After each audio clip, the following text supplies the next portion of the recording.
Good morning guys! Today is first Sunday of 2024 at nandito po kami ngayon sa Minor Basilica of Our Lady of Manaoag Church para magsimba, magpasalamat at humingi ng gabay para sa buong taon na ating bubunuin. Tour ko na rin po kayo dito sa Manaoag Church sa mga hindi pa nakapasyal dito. After ng Mass, pumunta po kami sa taas para malapitan si Ina at makapunas ng panyo sa kanya, kasama ng taimtim na panalangin. Pwede din po kayong magsulat at itpin dito ang mga hiling sa kanya at pasasalamat. Isa po akong magpapatunay na nagkakatotoo ang mga hiling sa kanya. Basta taimtim na dasal at samahan ng gawa.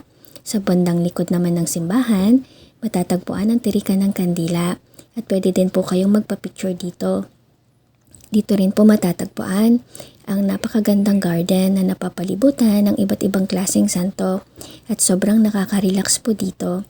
Sa ganitong oras din po pinakamagandang pumunta dito, first Mass, para hindi pa gaanong marami ang tao at makaikot pa kayo sa buong simbahan. Sa bandang likuran naman, pwede kayong mag-picnic at kumain. Marami pong table na pwedeng gamitin at napakatahimik po ng lugar. Sa mga gusto namang magpa-bless ng sasakyan, dito po matatagpuan sa may gilid ng simbahan. Dito po binibless ang mga souvenir na nabili nyo at mga sasakyan.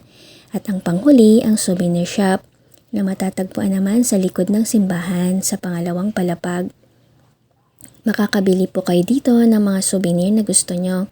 Dito rin makakabili ng mga holy water at langis. Dami pong mabibili dito.